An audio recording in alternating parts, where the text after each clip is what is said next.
저는 지난 한 주간 여름 휴가를 다녀왔는데요. 휴가 중에 이제 책 한 권을 읽게 되었습니다. 제목이 악한 분노, 선한 분노.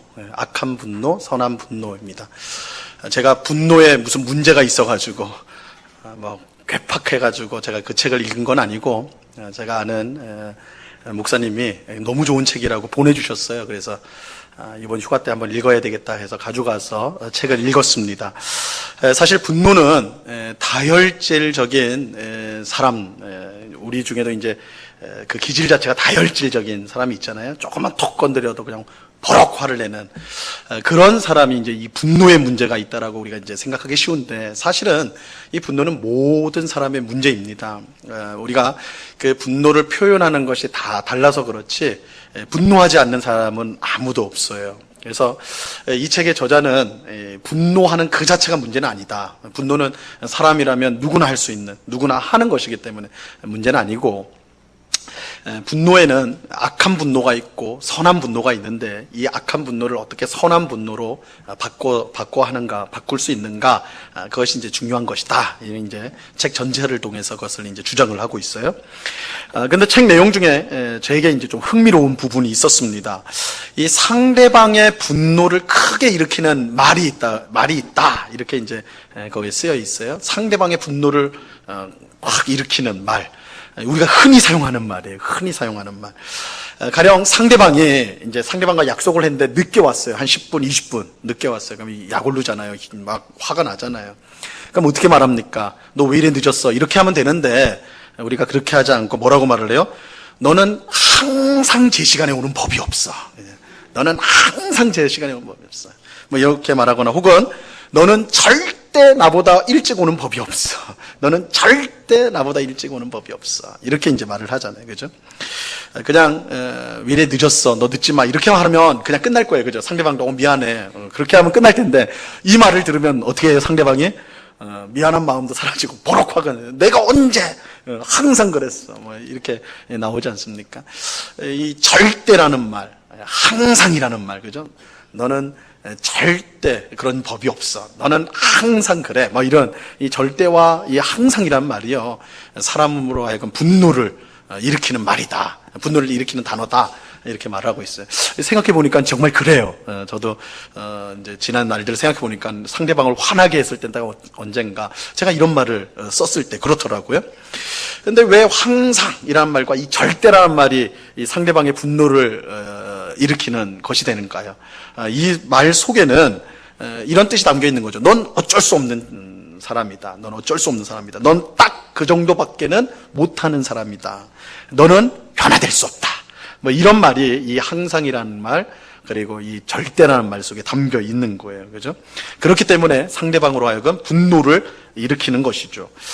여러분은 어떻습니까? 여러분은 사랑하는 남편에게, 사랑하는 아내에게, 사랑하는 자녀에게 이런 말들, 이런 항상, 절대, 이런 말 사용하지 않으세요? 당신은 집안일은 조금 더 도울 줄 모르고 항상 TV만 보고 있다. 그죠? 항상 TV만 보고 있다. 당신은 내가 밖에서 얼마나 힘든지 절대 모를 거야. 그죠? 절대 모를 거야. 아이들에게는 뭐라고 그래요? 너는 네 친구들보다 항상 뒤처져 있구나. 그죠? 뭐 항상 뒤처지는 게 어디 있겠어요. 근데도 항상 이래요. 항상 넌 못해. 우리가 아무 생각 없이 사용하는 이 말 때문에 분노가 일어나는 거예요. 그리고 사랑의 관계가 깨어지는 거예요.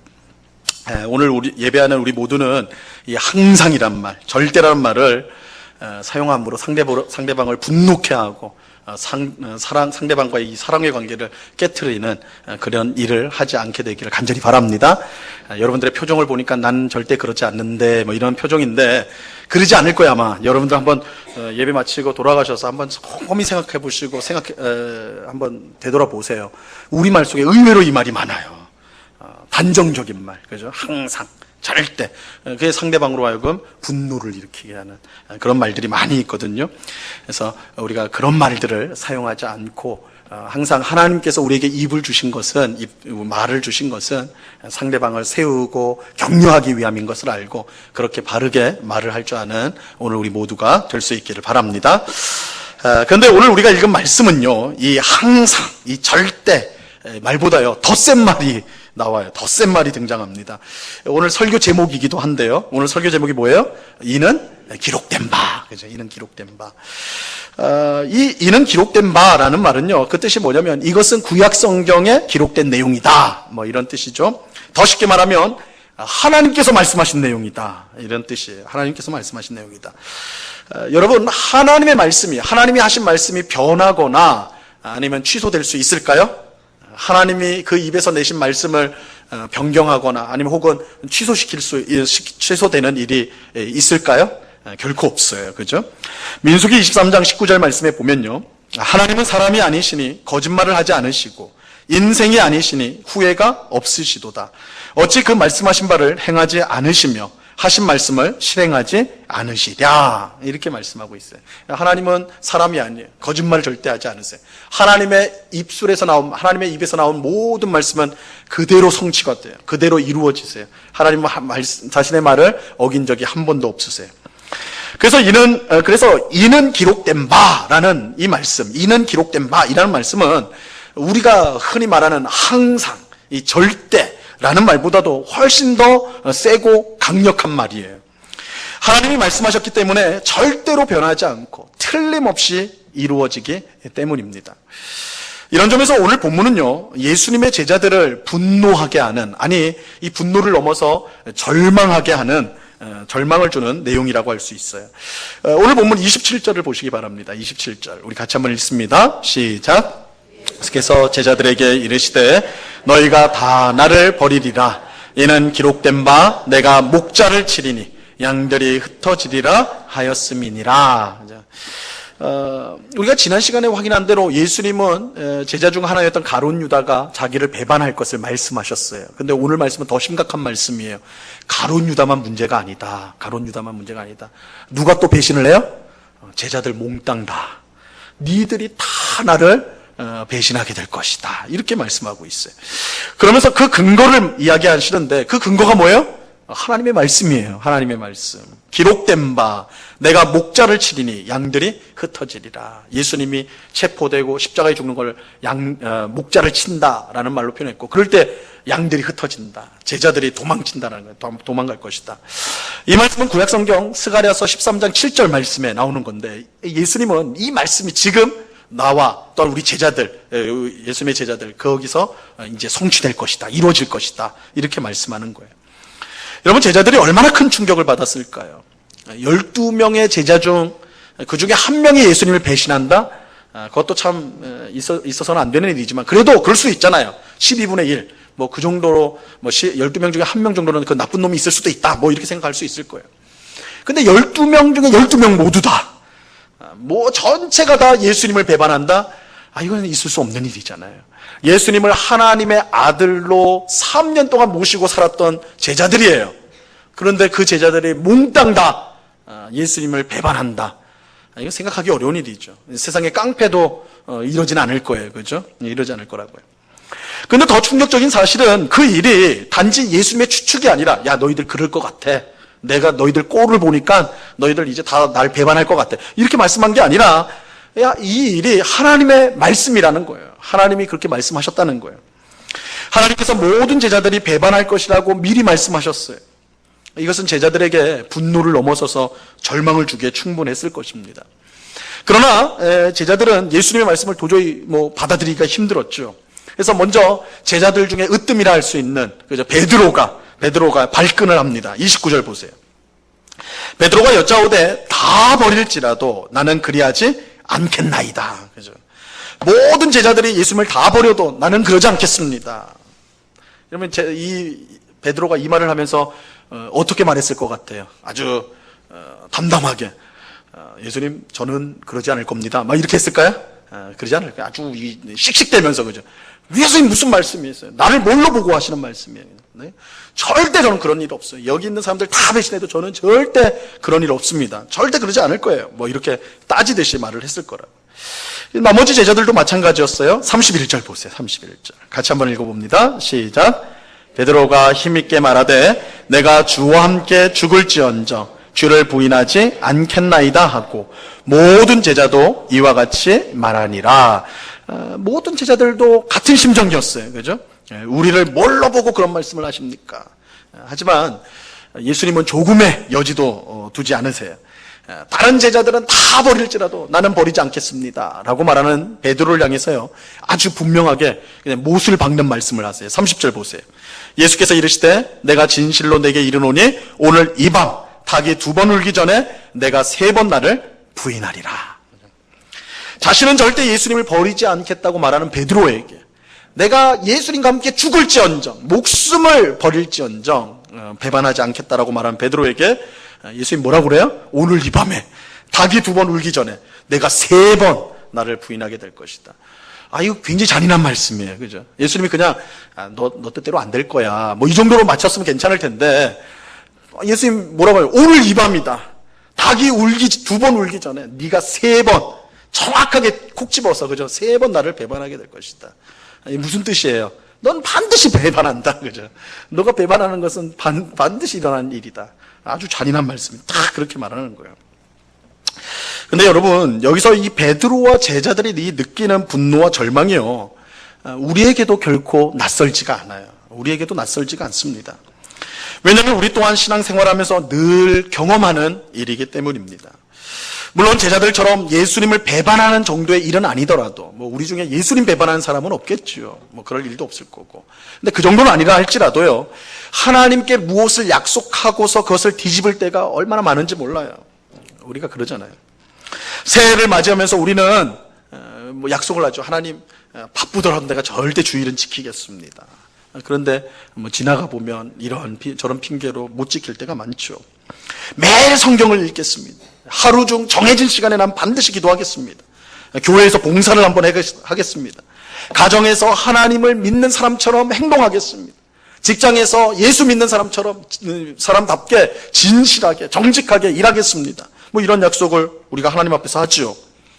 하지만 이런 약속들을 손바닥 뒤집듯이, 그죠? 얼마나 쉽게 우린 뒤집는지 몰라요.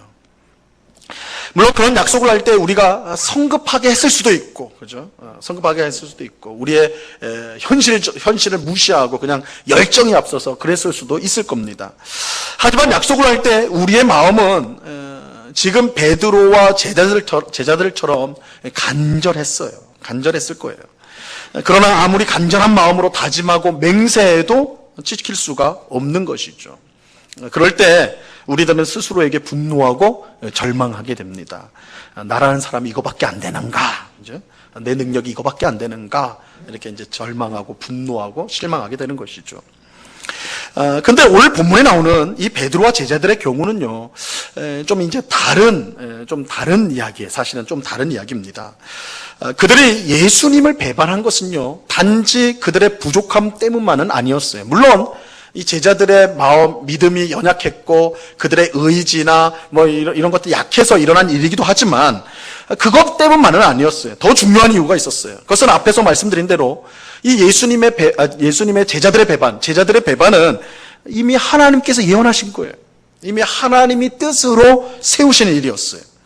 그렇기에 베드로가 목숨을 걸고 주님과 함께 하겠다고 아무리 말해도 다른 제자들도 똑같이 우리가 목숨을 걸고 예수님을 지키겠습니다 이렇게 말한다 할지라도 소용이 없는 거예요.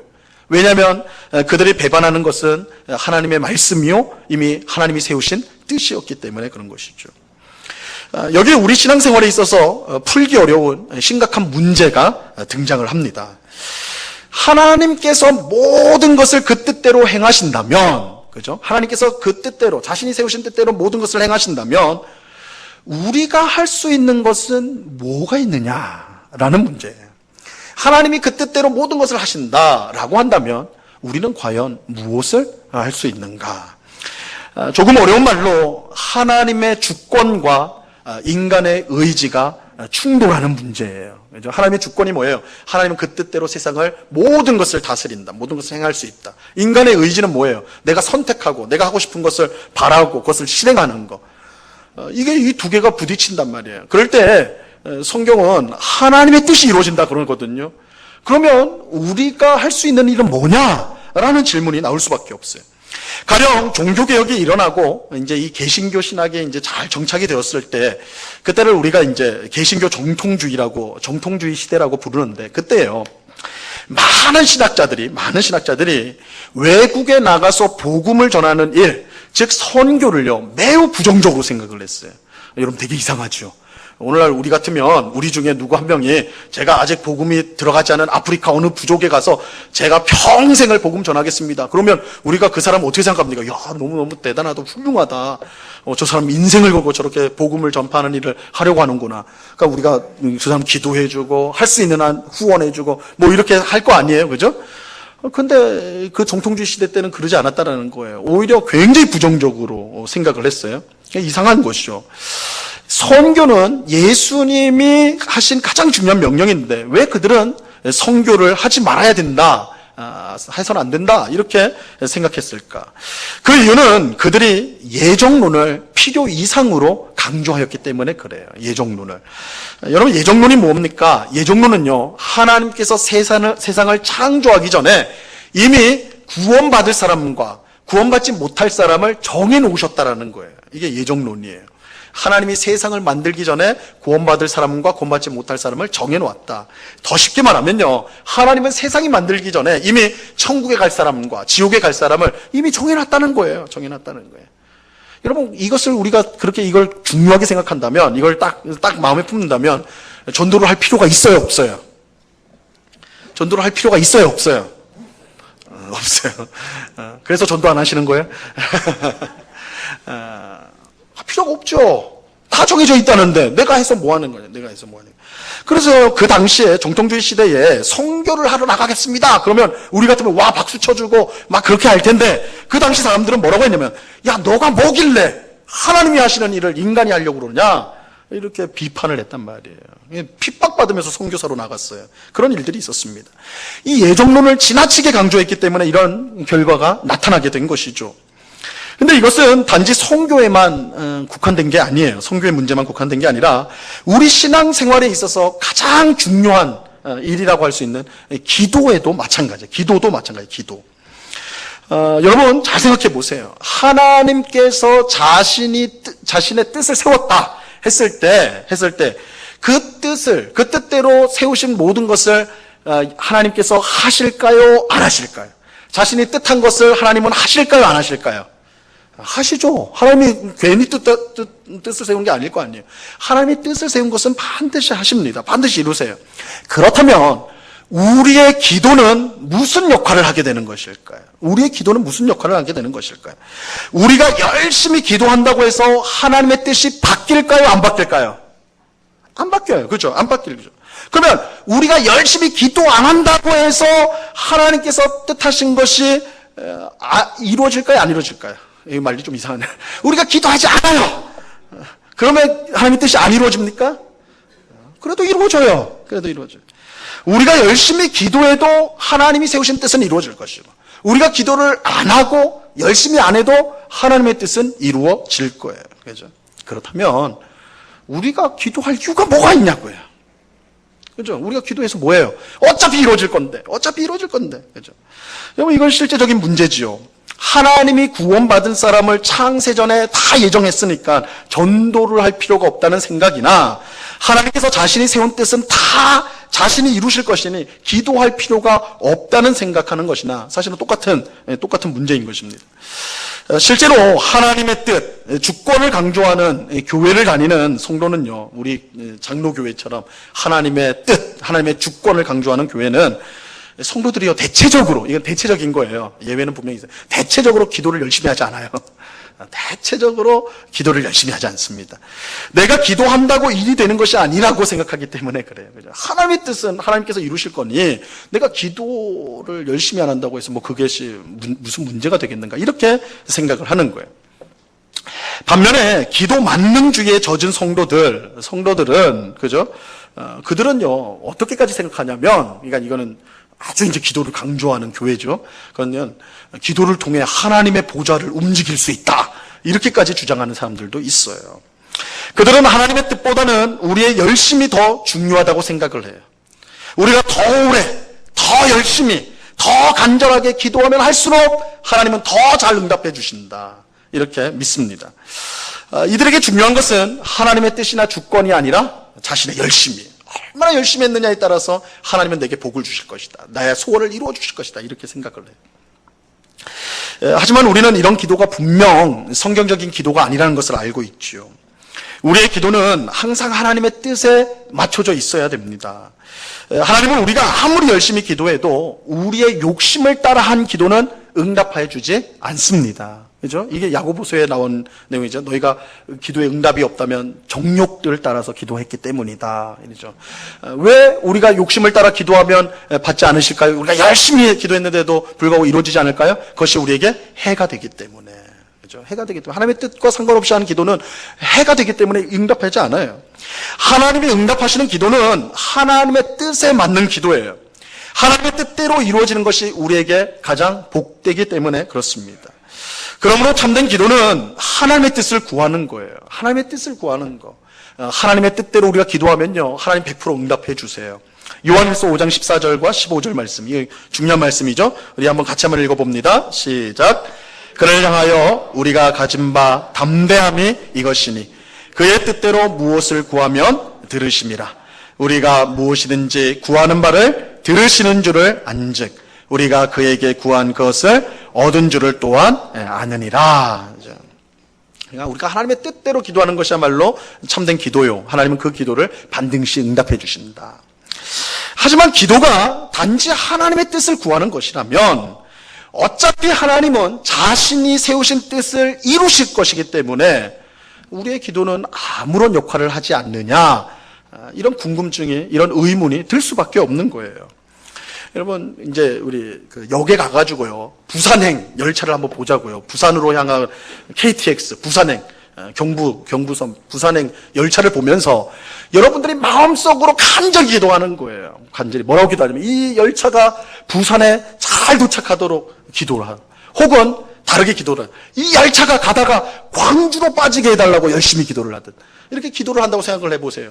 여러분, 우리가 열심히 기도할 때 이 열차는 결국 어떻게 될까요? 어디에 도착하게 될까요? 이거 굉장히 쉬운 문제인데. 어디에 도착하게 될까요? 부산에 도착하게 되겠죠. 여러분들이 아무리 기도해보세요. 광주로 가게 해달라, 아니면 뭐 저쪽에 다른 데 가게 해달라 기도해보세요. 그게 가나? 왜요? 철로가 부산으로 나 있잖아요. 철로가.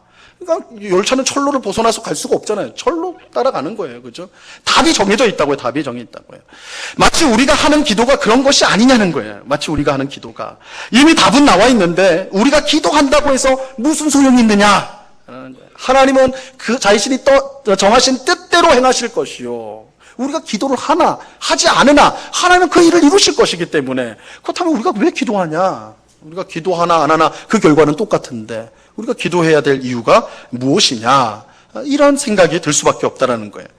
이런 생각을 갖게 되면 당연히 열심히 기도할 수가 없지요. 기도하는 것이 아무 의미 없는 일로 생각되기 때문에 그렇습니다.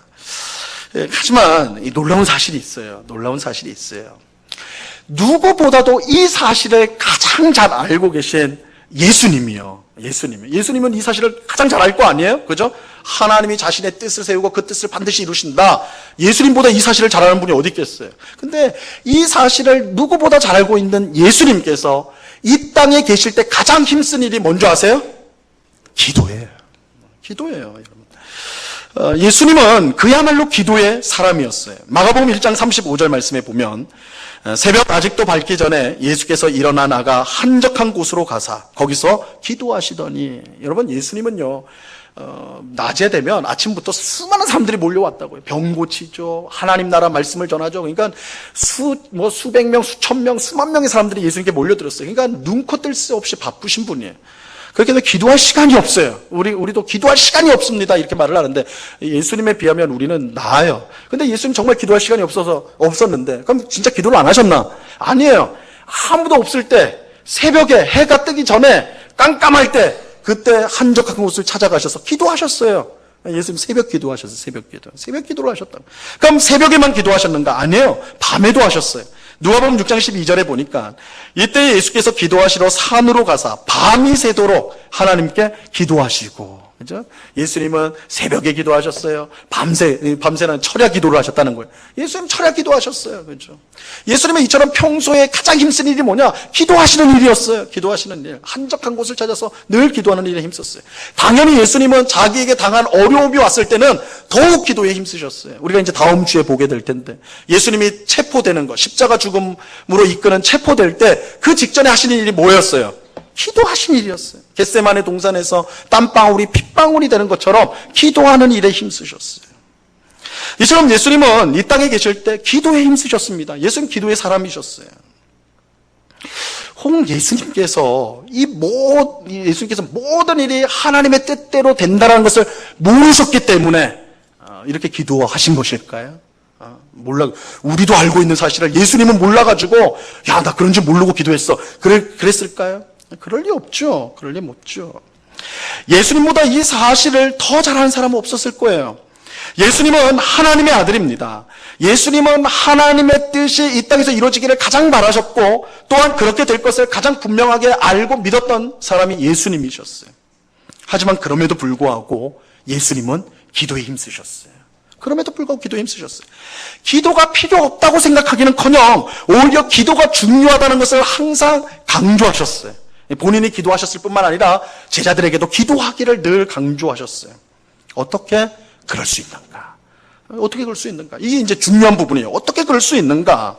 그것은 하나님께서 자신의 뜻을 이루시는데 우리의 기도를 기쁘게 사용하신다는 사실을 분명히 알고 계셨기 때문이에요. 여러분, 이것이 굉장히 중요한 내용입니다. 이게 중요한 내용이에요. 하나님은 우리가 기도하는 것을 원하세요. 하나님은 우리가 기도하기를 기뻐하세요. 하나님은 우리의 기도를 귀하게 여기셔서 그것을 기꺼이 사용하여 자신의 뜻을 이루는데 사용하세요. 하나님이 그렇게 원하신다고요. 물론 극단적으로 말해서 하나님은 우리의 기도를 필요로 하지 않습니다. 우리가 기도하지 않는다고 해서 하나님의 뜻이 변하거나 취소되는 법은 없어요. 우리의 기도와 상관없이 하나님의 뜻은 반드시 이루어져요. 하지만 하나님은 우리의 기도를 통해 일하기를 기뻐하세요. 여러분이 이것을 분명히 아는 것이 중요해요. 하나님은 우리의 기도를 필요로 하지 않지만 사실은 우리가 기도를 하나 안 하나 하나님께는 그 자체는 중요한 게 아니에요. 가치로 보자면 기도는 그 어떤 것도 이룰 수가 있는 게 아니에요. 근데 필요 없는 건데 그 필요 없는 기도를 하나님은 마치 가장 필요한 것처럼 생각하셔서 그 기도를 통해 역사하신다는 거예요. 하나님은 자신의 뜻을 이루시는데 우리의 기도를 필요로 하세요. 요구하세요. 에스겔서 36장에 보면 하나님께서 심판하신 이스라엘 백성을 다시 회복시켜 주겠다라는 것을 약속하는 내용이 나옵니다. 이 에스겔서는 이스라엘 민족이 바벨론에서 우상 숭배와 온갖 죄악으로 말 안 듣는 백성을 하나님이 바벨론 백성을 통해 멸망시키거든요. 이스라엘 백성을 멸망시키세요. 근데 이제 에스겔 선지자를 보내가지고 멸망당한 너희를 내가 다시 회복시켜 줄 것이다.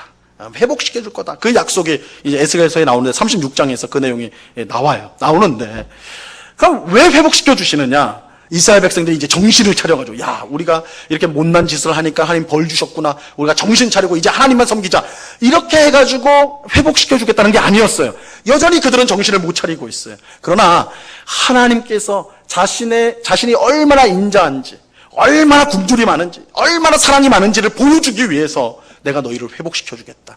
너희들은 여전히 별 볼 일 없지만, 너희들은 여전히 악하지만 내가 너희를 회복시켜 줄 것이다. 이게 하나님의 뜻이에요. 그죠? 하나님의 뜻으로서 너희를 회복시켜 줄 것이라고 말씀하는 거예요. 여러분, 그러니까 이 일은 하나님 자신이 하겠다고 하시는 일이니까 이 일에 기도가 필요할까요? 안 필요할까요? 필요가 없죠. 하나님이 하시겠다고 하시는 일이니까요. 그런데 하나님은요, 이스라엘 백성들에게 이렇게 말씀을 하세요. 에스겔서 36장 37절 말씀입니다. 우리 같이 한번 읽어볼까요? 시작. 주 여호와께서 이같이 말씀하셨느니라. 그래도 이스라엘 족속이 이같이 자기들에게 이루어 주시기를 내게 구하여야 할지라. 내가 그들의 수요일을 양떼같이 많아지게 하되. 하나님께서 이스라엘 백성들에게 지금 뭘 요구하세요? 기도하라고 그러잖아요. 그죠? 보세요. 그래도 이스라엘 족속이 이같이 자기들에게 이루어 주기를. 이같이 자기들에게 이루어지기를. 이 일은 하나님께서 자신이 행하겠다고 약속하시는 회복이에요, 회복. 하나님께서 하시겠다는 일이었어요. 그래도 너희가 기도해야 된다. 왜요? 하나님은 그 기도를 통해 일하기를 기뻐하시기 때문에. 하나님은 그 기도를 통해 일하기를 기뻐하시기 때문에. 하나님은 이스라엘 백성이 기도로 하나님의 역사에 동참하기를 원하셨어요.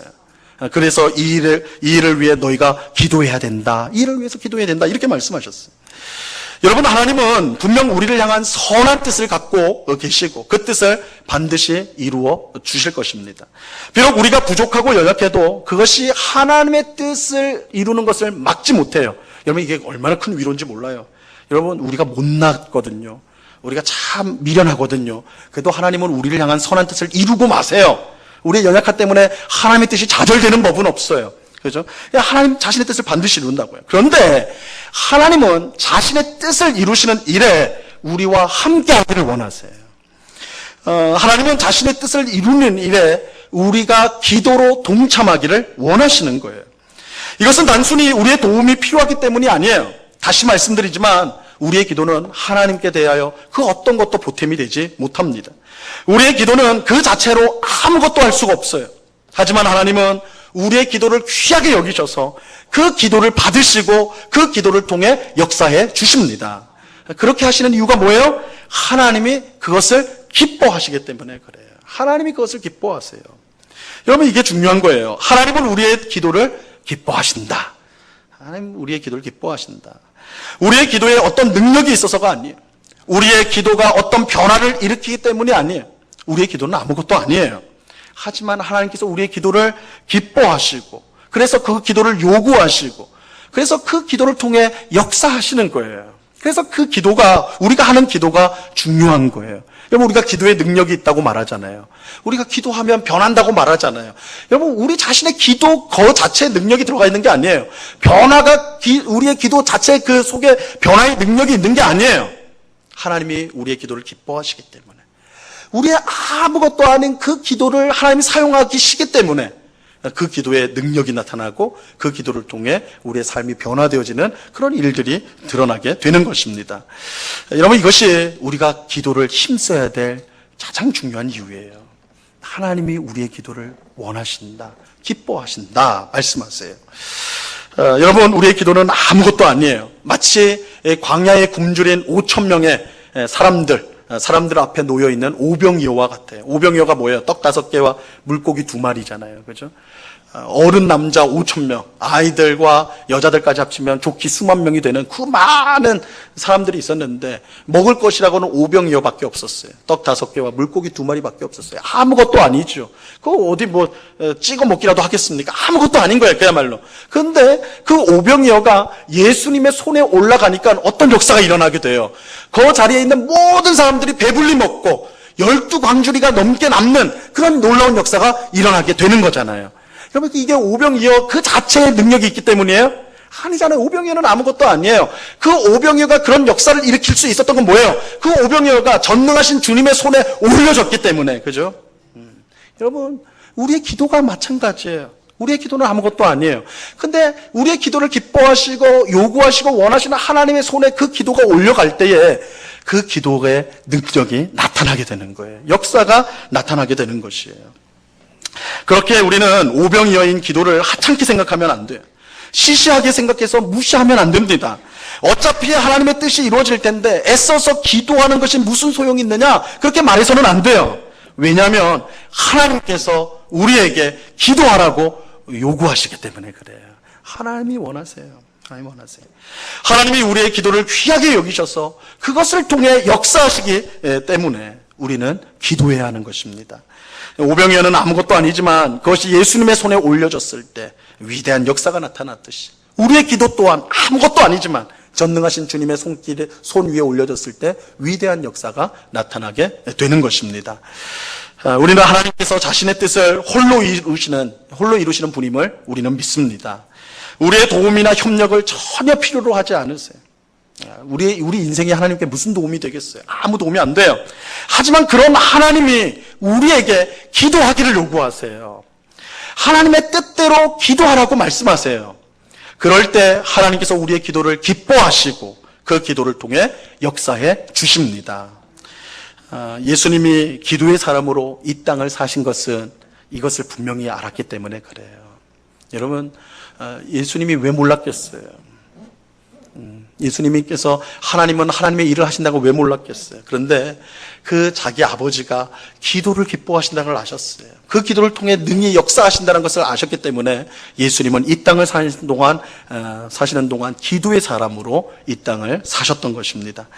오늘 예배하는 우리 모두가 이 사실을 분명히 깨닫고 하나님이 원하시는 기도의 사람이 될 수 있기를 간절히 바랍니다. 여러분, 우리 왜 기도해야 될까요? 기도 안 하면 불행한 일이 생기니까, 좋지 않은 일이 생기니까, 기도 열심히 해야지 뭔가 좀 복이라도 좀 받지 않겠느냐. 아니에요. 그런 걸로 아니에요. 우리가 기도해야 될 이유가 있어요. 분명한 이유가 있어요. 하나님이 요구하세요. 하나님이 원하세요. 하나님이 우리의 기도를 통해 역사하시겠대요. 그렇게 우리의 기도를 귀하게 여기신대요. 이것이 우리의 기도에 마땅한 동기가 되어야 돼요. 하나님은 기도하는 사람을 기뻐하시고 그 사람을 통해 역사하시기를 기뻐하시는 하나님이십니다. 이 사실을 분명히 믿고 오병이어와 같은 기도, 그죠? 우리의 기도가 뭔 능력이 있고 뭐가 있겠어요? 그러나 하나님의 손에 들려졌을 때 위대한 역사로 나타난다는 사실을 우리가 기억하고 오병이어로서의 이 기도를 늘 하나님께 드림으로 그 오병이어의 기적을 우리의 삶 가운데 늘 경험하는 우리 모두가 될 수 있기를 우리 주님의 이름으로 간절히 축원합니다. 기도하겠습니다. 하나님 아버지, 감사합니다. 주님, 하나님은 자신의 뜻을 따라서 그 모든 것을 행하십니다. 우리의 도움이나 협력이나 기도는 사실 아무 소용이 없는 것입니다. 하지만 그럼에도 불구하고 하나님은 우리에게 기도하기를 요구하십니다. 그 기도를 통해 역사하기를 하나님이 기뻐하시기 때문입니다. 아버지 하나님, 오늘 우리가 이 기도에 무엇보다 힘써야 될 가장 중요한 이유를 말씀을 통해 확인하였습니다. 하나님이 우리가 기도하기를 원하시고 그 기도를 통해 하나님의 뜻을 이루기를 원하신다. 이 사실을 우리가 기억하여서 아버지 하나님, 날마다 기도에 힘쓰는, 하나님이 요구하시고 기뻐하시고 귀히 여기시는 기도에 힘쓰는 저희들 되게 하여 주시옵소서. 예수님께서 새벽을 깨우며 또한 밤을 지새며 또한 어떤 일이 일어났을 때마다 먼저 주님 앞에 기도로 나아갔던 것처럼 우리 또한 예수님의 본을 쫓아서 늘 기도의 사람으로 살아갈 수 있도록 주님 도와 주시옵소서. 그래서 기도를 통해 오병이어의 역사를 늘 경험하는, 살아계신 하나님의 역사하심을 경험하는 저희들이 다 될 수 있도록 은혜를 내리워 주시옵소서. 감사와 찬양을 주께 드리오며 예수님의 이름으로 기도드리옵나이다. 아멘.